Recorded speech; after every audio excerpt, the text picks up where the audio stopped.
الفكر يا إنسان لو أطلقته ما را ز خواب غفلت بیدار کن خدایا، هر دمگه بیادت هوشیار کن خدایا، هر دمگه بیادت هوشیار کن خدایا.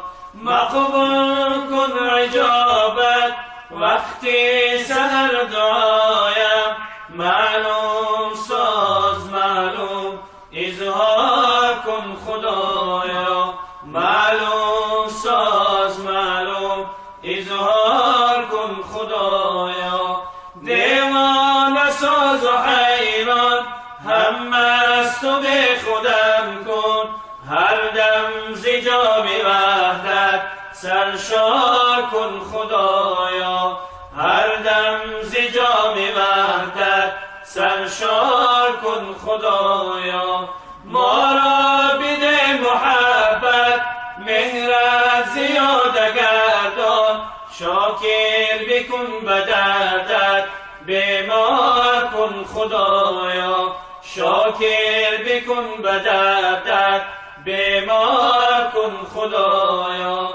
در وقت دادن جان تلقین لا اله انداز بر زبانم تکرار کن خدایا، در وقت دادن جان تلقین لا اله انداز بر زبانم تکرار کن خدایا، انداز بر زبانم تکرار کن خدایا.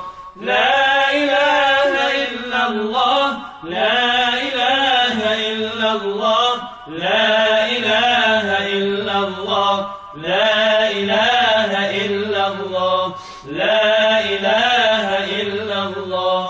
بعد از وفات دوست بکشا در ز جنت، زانجا درون جنت گلزار کن خدایا. بعد از وفات دوست بکشا در ز جنت، زانجا درون جنت گلزار کن خدایا.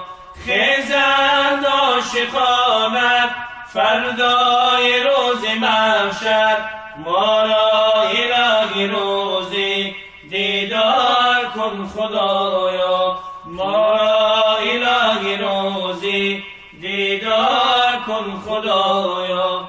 رحم بکن به شهدی یا رب بده تو توفیق، ما را برا انداز در کار کن خدایا. رحم بکن به شهدی یا رب بده تو توفیق، ما را برا انداز در کار کن خدایا، ما را برا انداز در کار کن خدایا.